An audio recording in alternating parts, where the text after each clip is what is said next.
Frères et sœurs dans le Christ, la liturgie de ce dimanche nous met face à une lecture dont l'interprétation peut conduire à des abus et une lecture sur laquelle il vaut mieux nous attarder afin d'essayer de la méditer un peu plus en profondeur. Dans cette seconde lecture de ce dimanche, en effet, Saint Paul recommande: Frères, par respect pour le Christ, soyez soumis les uns aux autres, les femmes à leurs maris, comme au Seigneur Jésus. Ainsi, ce que Saint Paul recommande s'intitule comme ceci: Femmes, soyez soumises à vos maris, comme au Christ Jésus. Et la raison invoquée par l'apôtre pour donner un tel commandement est que le mari est la tête de sa femme, comme le Christ est la tête de son Église. Aussi, comme l'Église se soumet au Christ, de même, la femme doit-elle se soumettre à son mari.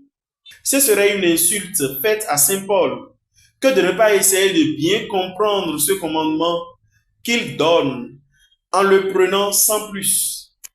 Souvenons-nous que le Christ Jésus est devenu la tête de son Église par sa vie donnée pour son corps qu'est l'Église.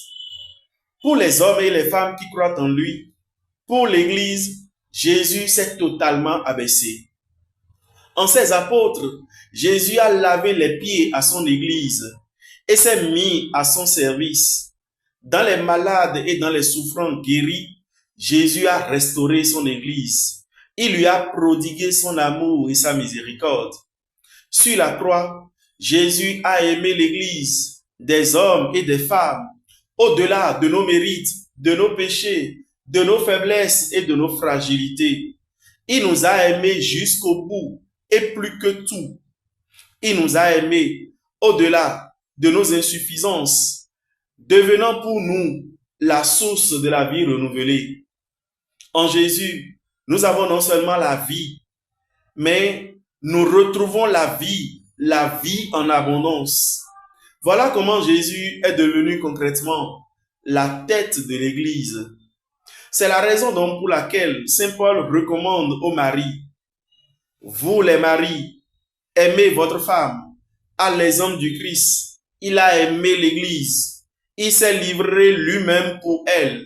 Ainsi, avant tout, l'appel de Saint Paul invitant les femmes à être toujours soumises à leur mari ne doit jamais être pris sans cette seconde partie qui fonde le premier appel. Saint Paul demande aux hommes d'aimer profondément leurs femmes, comme le Christ nous a aimés, au point de donner sa vie pour nous. Saint Paul demande aux hommes d'aimer leurs femmes, de prendre soin d'elles, de veiller sur elles, de leur accorder de l'attention et du temps. Pour tout dire, Saint Paul demande aux maris d'accorder à leur épouse toute la tendresse de Dieu à l'égard de sa créature qu'est l'homme. En toute vérité, quelle femme, à moins d'être malade ou toquée, refuserait de se soumettre à un mari qui l'aime plus que tout, qui est prêt à sacrifier sa vie pour elle, qui prend soin d'elle, qui lui accorde de l'attention et de l'affection? Par conséquent, que les maris ou les hommes qui réclament soumission à leur femme vérifient d'abord s'ils aiment leur épouse, comme Jésus a aimé son Église. Serait-ce conditionner la soumission de la femme à l'amour de son mari? Ce serait mal comprendre Saint Paul. C'est à l'homme comme à la femme qu'il réclame soumission. Regardons bien qu'au début de la seconde lecture de ce dimanche, Saint Paul commence par dire: Frères, par respect pour le Christ, soyez soumis les uns aux autres. Ainsi, dans le mariage, Saint Paul appelle mari et femme à une soumission mutuelle. Et comme il fonde cette soumission sur l'image du Christ et de l'Église, nous pouvons aussi comprendre qu'il les appelle à l'amour mutuel. Car ce n'est pas seulement le Christ qui a aimé l'Église, mais l'Église est aussi appelée à aimer le Christ pour que l'amour du Christ dans sa vie porte des fruits. Pour tout dire, Saint Paul invite mari et femme à l'humilité et à l'amour mutuel pour que les mariages tiennent. en ce dimanche? Que pouvons-nous demander donc au Seigneur?